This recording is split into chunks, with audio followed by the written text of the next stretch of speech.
nakaraan sa Voltes 5 Legacy. We wouldn't have made it kundi dahil sa inyo. I'm sorry, masyado kaming maraming reklamo. Training's not over yet. Move it! CDF Research and Development finally created special Busean armor-piercing bullets to be issued to all ADF service arms. Ayos, patas na ang laban. Mga kasama, ang nakikita niyong yan ay ang planetang Terra R2 na mas kilala rin sa pangalang planetang Earth. More Bosenian enemies. We can't be sure. Alam kong bukas palad tayong tatanggapin ng mga tao doon at ng mga anak ko. Kung totoo nga nakalaban sila, I want you to destroy them all bago pa sila makapasok ng ating planeta. Yes, sir! Nakatakas ang mga rebelde ng Puzan kasama ang isang taksil na general. Patungo silang daigdig. At ang hinala namin ay pinamumunuan sila ni Hrothgar. Ang buong akala namin ay patay na siya.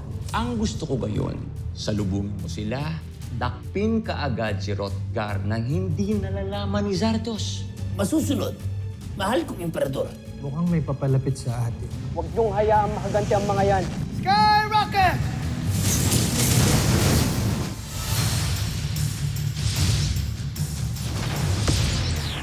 Guys, zoom in your monitors now. Tingnan niyo kung sinong sakay ng spaceship na yan. Si Papa? Bigford, baka fake Ted Armstrong na naman yan. Mamapahamak na naman tayo dyan. Tuloy ang laban. Kumain sa attack! Skyrocket! Mukhang kailangan talaga natin lumaban. Sandali, huwag mong gagawin yan. Ako nang bahala. Malamang, alam na nila na tinakas ko ang pangunahing sasakyan ni Zardos. Kailangan ko gawin to para sa emperador. May paparating na ibang senyales. Yung skull ship! Yun yung umaatake sa atin! Frigate Missile! Lander Shuriken! Sagabal talaga kayo sa misyon ko! Watson, naririnig mo ba ako? Pinunong Hrothgar, ano nangyayari? Hinihigop kami ng skull ship! Sabi sa inyo, magkasama yung dalawang yun eh. Ang traidor na si Hrothgar. Kamusta na? Pumataka sila! Sundan niyo ang pangunahing sasakyan. Iligtas natin si Pinunong Hrothgar. Alright, team. Let's go get them. Mark, Jamie, doon kayo sa spaceships. Bigford, Little John, dito tayo sa skull ship. Let's go! Roger.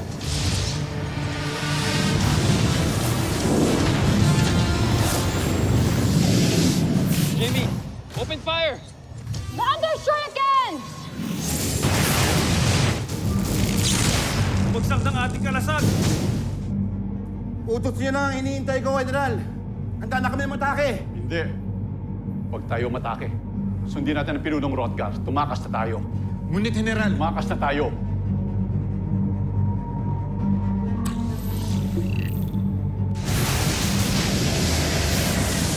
Jamie, they're retreating. Let's go join the others. Kuya, tapusin na natin yung skull ship para mahabol natin yung mga ibang mga spaceships. Alright, team. Let's vote!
Finger missile!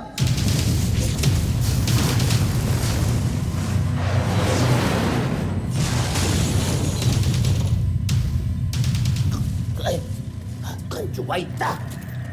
Teka mo na, mas importanteng malayo ko to si Rodgar dito. Kailangan natin takasan ng Voltes 5, ha?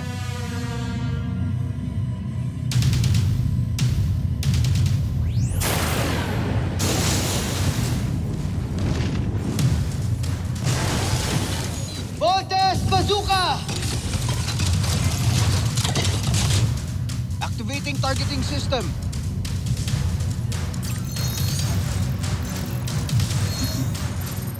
Scanning ang weak spot ng Skull Ship. Kuya, Little John, nakikita niyo ba yung nakikita ko? Hindi kaya siya talaga yung papa natin? Hindi kaya talagang buhay siya?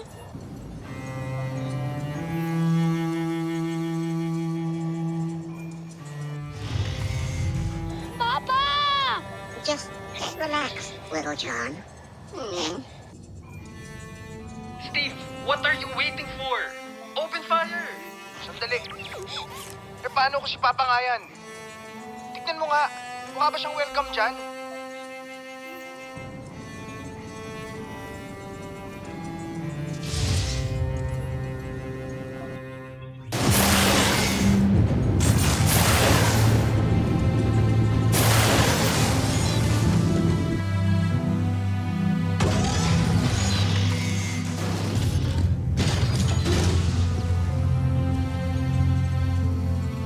The radar can't detect the Skull Ship anymore, guys.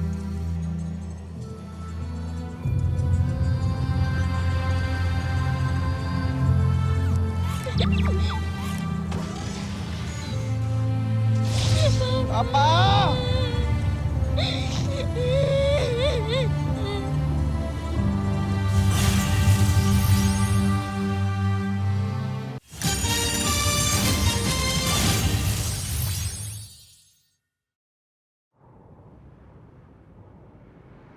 Tuloy-tuloy pa rin ang paghahanap kay Dr. Ned Armstrong.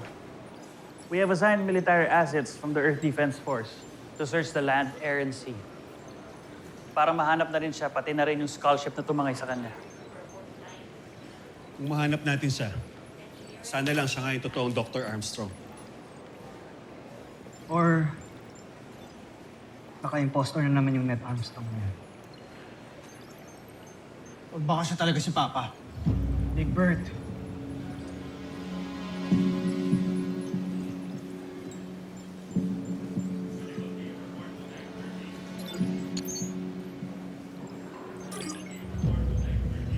Nag-iba talaga si Big Bird mula nung nakita niyo ulit si Dr. Armstrong. Kailangan makag-get over siya agad. Nasisira ang diskarte ng team kung distracted pa din siya.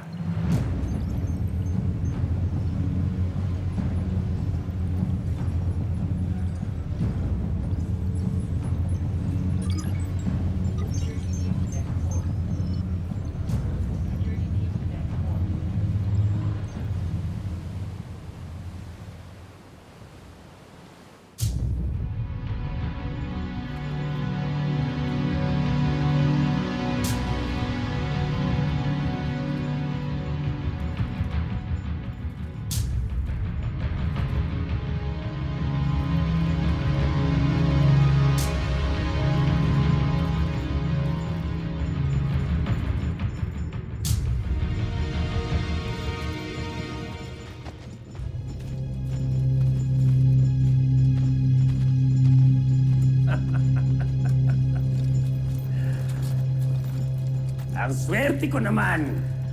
At ako pa ang nakahuli sa'yo. Rodgar.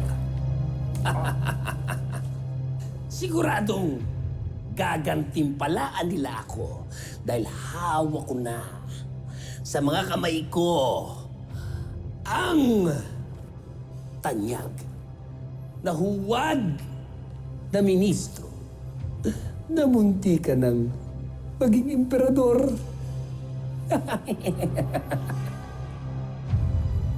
Teka.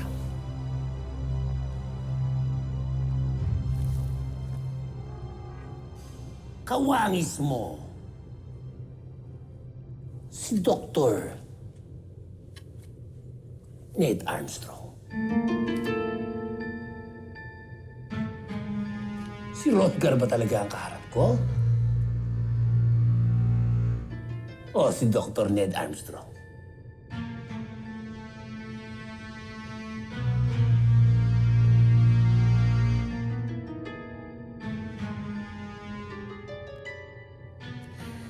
Kahit hindi ka sumagot, malalaman at malalaman ko kung ano ang laman niyang utak mo.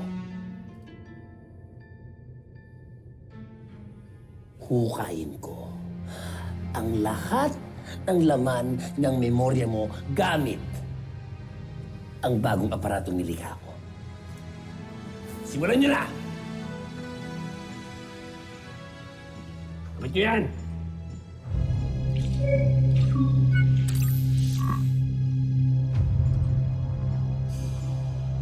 Sige!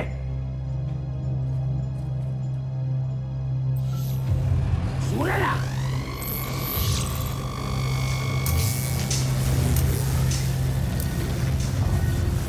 Masaya ako na makapaglilingkod ako sa batas at sinisiguro ko magandang kinabukasan ng harapin ng ating panganay na anak. Ang susunod na emperador ng Bagan. Dahil ito, totohanan ko rin ba na wala akong sungay. Nagaling din ako sa lahing mga ibalik mo yung isuot mo yan ulit bago pa may makakita.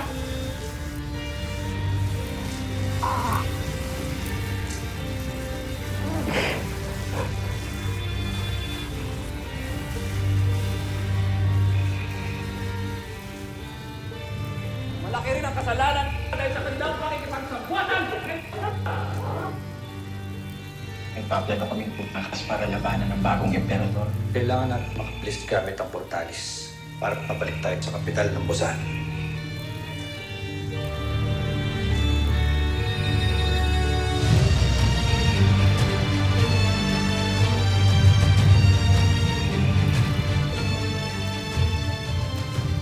Hindi na tayo mananalo. Kailangan mo naming iwat.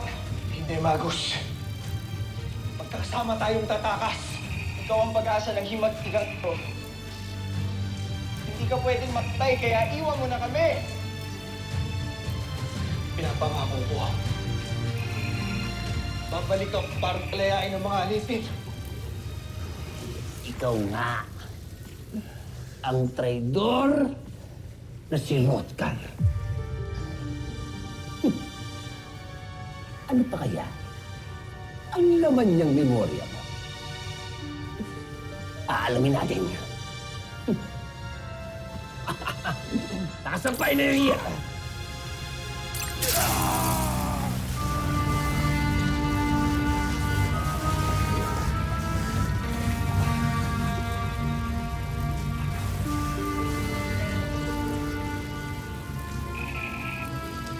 Baguhin natin yung pangalan mo. Para sa new identity mo. Ano nga bang gusto mong bagong pangalan? Ano ba sa tingin mo ang nababagay sa akin? Ned Armstrong. Ned Armstrong.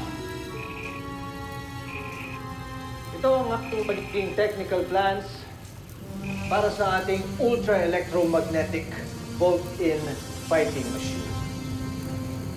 We will call it Voltes. Voltes 5.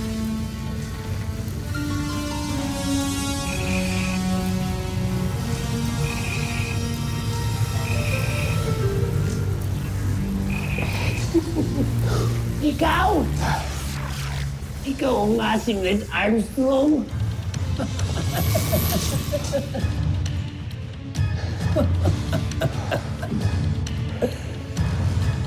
Ang lumikha sa Vortex 5.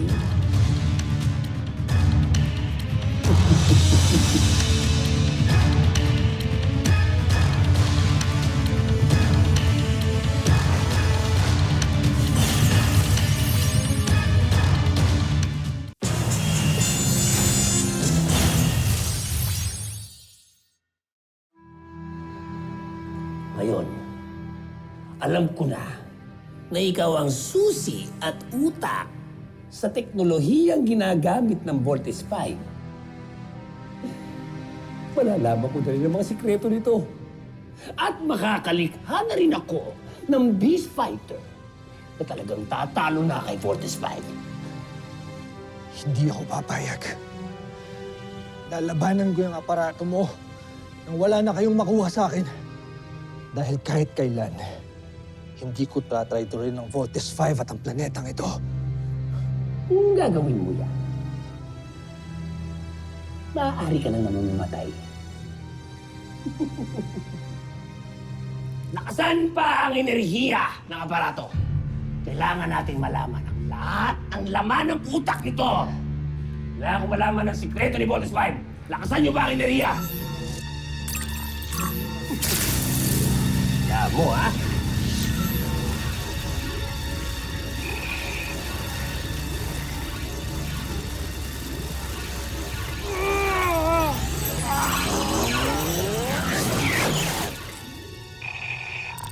Bakit nawala? Ba't nawala? General, tumigil sa paggawa ng utak niya. Hoy! Hoy, gumising ka! Gumising ka! Gumising ka! Sumimusok na sikreto ni Voltes 5! Ha? Nabilig mo ako, Rodkan.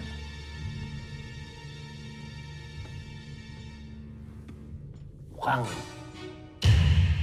kailangan mo na talaga gumawa ng mas malakas pang aparato. General, mukhang kailangan na magpahinga ng bihag. Huwag mo kong pakialaman!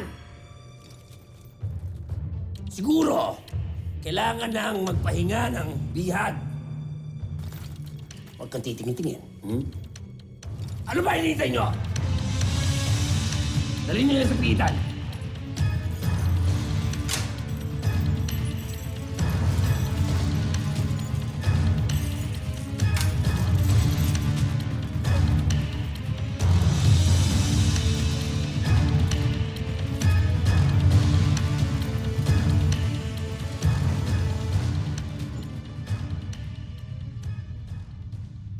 Jomfre, ikinalulungkot ko ngunit hindi pa rin namin matagpuan si General Zul.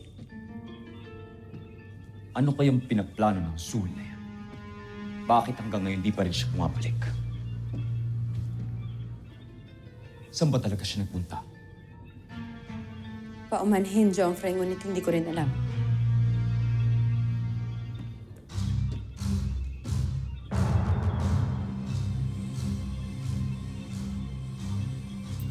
Yevadov!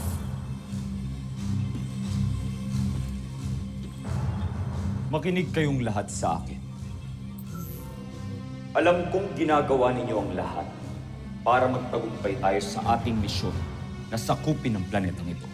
Ngunit, hindi tayo magtatagumpay kung hindi natin nalalaman ang mga nangyayari sa mga kasamahan natin.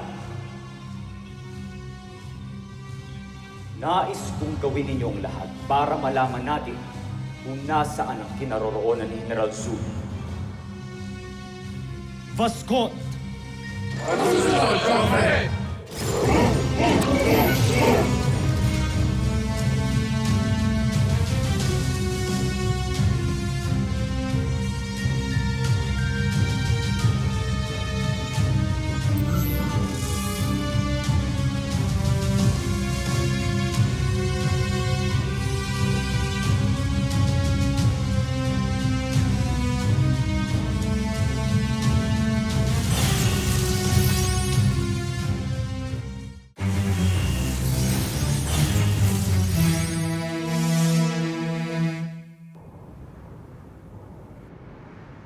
Reports from the Earth Defense Headquarters says may nasagap daw silang signal mula sa airship ni Dr. Armstrong. Anong coordinates? Sa may bandang south, sir. Sa may Celebes Sea. Doon po nadedetect ang signal. Sir, permission to perform search and rescue mission, sir!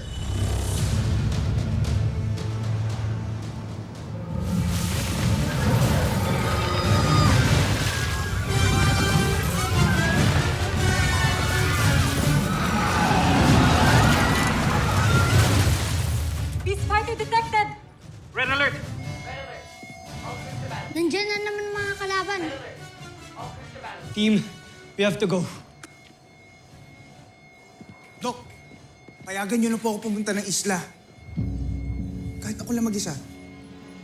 Hindi mo ba nakikita yan? Umaatake na yung Beast Fighter. Pero paano naman po si Papa? Hindi ko siya pwede pabayaan.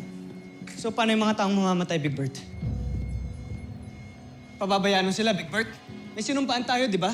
Duty above all. Protect the planet at all costs. I'm sorry. Kailangan nating unahin yung Beast Fighter na yan. Enough, Big Bird. The team's waiting for you. Move it! Yes, sir!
Hoy, Big Bird, saan ka pupunta?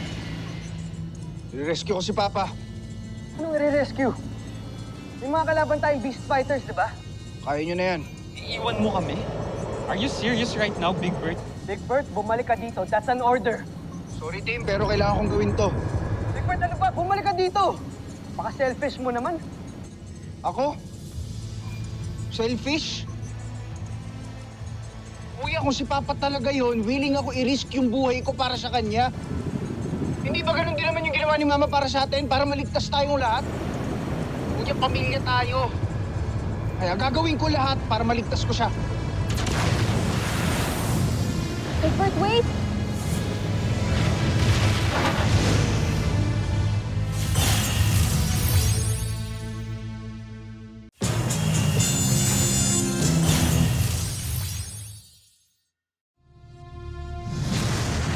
Bert, Tama na, Kuya Steve. Pabayaan mo na si Kuya Bert. No choice na tayo. Sige na. Tayong apat na lang muna lumaban sa Beast Fighter. tara punta na lang natin yung Beast Fighter na yun. Let's go, team!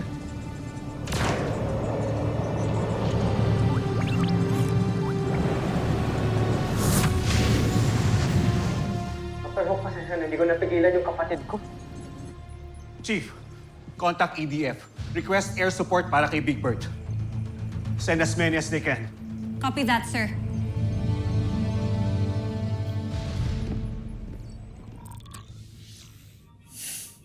Sige, soldier. Sumugod ka na.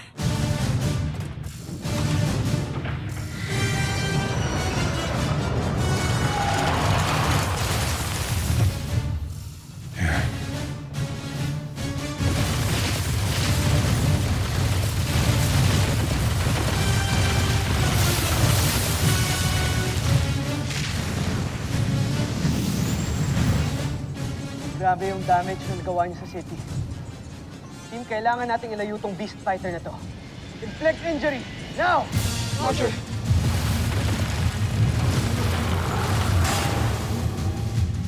Thunder Missile! Rocket! Bomber Missile! Sky Rocket!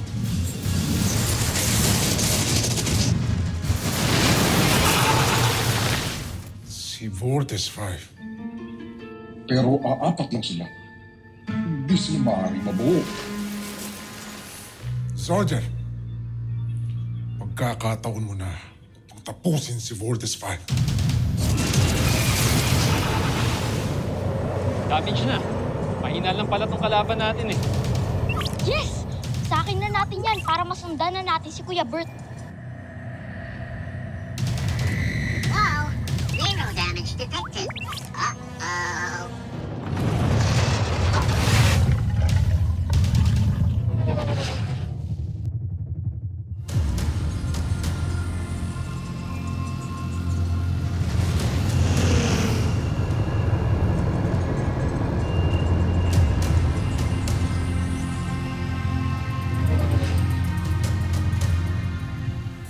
Susunod sa Voltes 5 Legacy. Tayo, Signs! Warning! Okay lang kayo? Malakas talaga ang kalaban natin. Kailangan natin makatakas dito. Para makaisip tayo ng plano, kung hindi, mamamatay lang tayo. Dito nga. Mga busin yan. Sino ka? Papa? Tatlo sa piloto ng Voltes 5 ay anak ni Rotka. Laking gulat na siguro ni Prinsipe Santos pag nalaman niya na may mga kapatid pa siyang iba. Wag! Hindi niya dapat malaman ng mga bagay na ito. Ilihim mo ito sa kanya, Joel!